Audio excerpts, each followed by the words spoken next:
Le damos la bienvenida a la maestra Rosalba Guerrero Rodríguez, magistrada de la Quinta Sala Civil del Tribunal Superior de Justicia de la Ciudad de México. Maestra, muchísimas gracias nuevamente por acompañarnos. Para estar más en contexto sobre este tema, ¿por qué razones se puede ejecutar un desalojo? Bueno, aquí es importante mencionar que todos los juicios que se ventilan ante el Tribunal Superior de Justicia de la Ciudad de México tienden a llegar al desalojo, pero previo haber sido oído y vencido el justiciable. Se tiene que realizar el emplazamiento de forma adecuada, se debe de llevar el juicio en todas y cada una de sus etapas, se debe de dictar una sentencia y que ésta haya quedado firme para que pueda ser ejecutable. ¿Qué quiere decir esto? Que ya no quede un recurso ulterior para que pueda ser el justiciable. Cuando se cumplen estas etapas, se procede a dictar, el juez dicta la orden del lanzamiento forzoso. ¿Qué es lo ideal?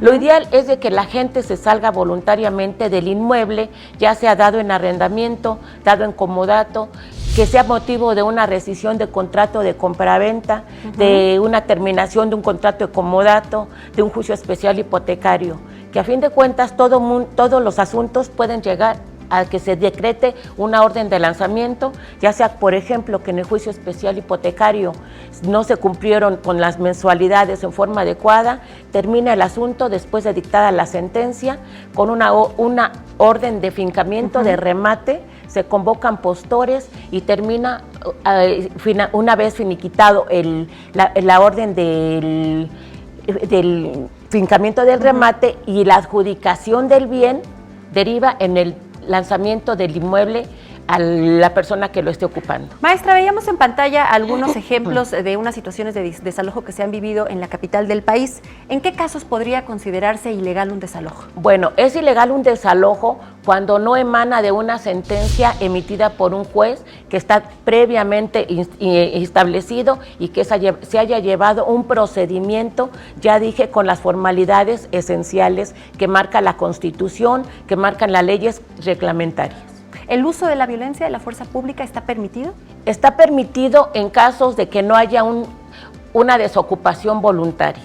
Vuelvo a repetir, lo ideal es que la gente desaloje voluntariamente el inmueble. Una vez vencido el plazo que no se realizó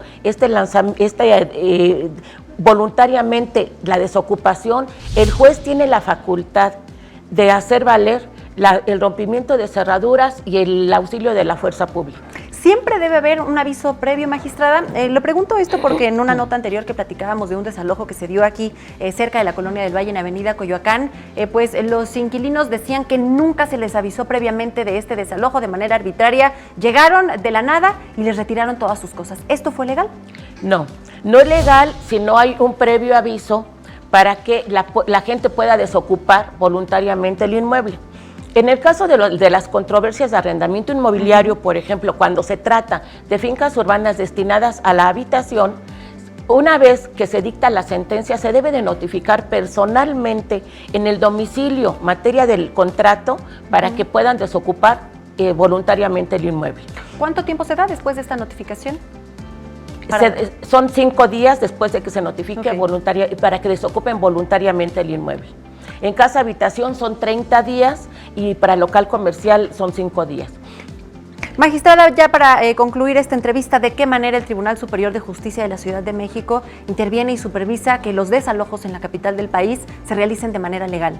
Bueno, que se lleven los procedimientos en forma adecuada, vuelvo a repetir, que se dé la garantía de audiencia, que se respeten los derechos del proceso, que se respete que la gente pueda tener en todas las etapas, pueda ofrecer las pruebas correspondientes, que se dicte la sentencia. Aquí es importante mencionar una situación. Es ilegal un desalojo cuando se simula un juicio, que no se da en el Poder Judicial de la Ciudad de México.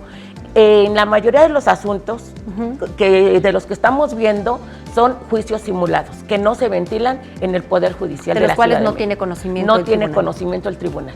Bueno, pues para más información los invitamos como siempre a que acudan directamente a las instalaciones del Tribunal Superior de Justicia de la Ciudad de México. Nos gustaría, magistrada, ya que nos acompaña, pues que haga extensiva esta invitación a toda la audiencia de Capital 21, si tiene horarios de contacto, número de teléfono, a dónde podemos acudir para más información. Bueno, hay una defensoría de oficio en el Tribunal, en el Poder Judicial de la Ciudad de México, cuyo horario es de 9 a 3 de la tarde de atención al público, o bueno, pueden asistir a cualquier orden, cualquier área jurisdiccional para que se les proporcionen todos y cada uno de los informes que se requieran. Y bueno, está también ahí apareciendo en pantalla la página poderjudicialcdmx.gov.mx. Maestra Rosalba Guerrero Rodríguez, magistrada de la Quinta Sala Civil, muchísimas gracias por acompañarnos del Poder Judicial de la Ciudad de México. Al contrario. Los esperamos la próxima semana con otro tema y a usted, en el momento que quieras, bienvenida nuevamente a este espacio. Claro que sí.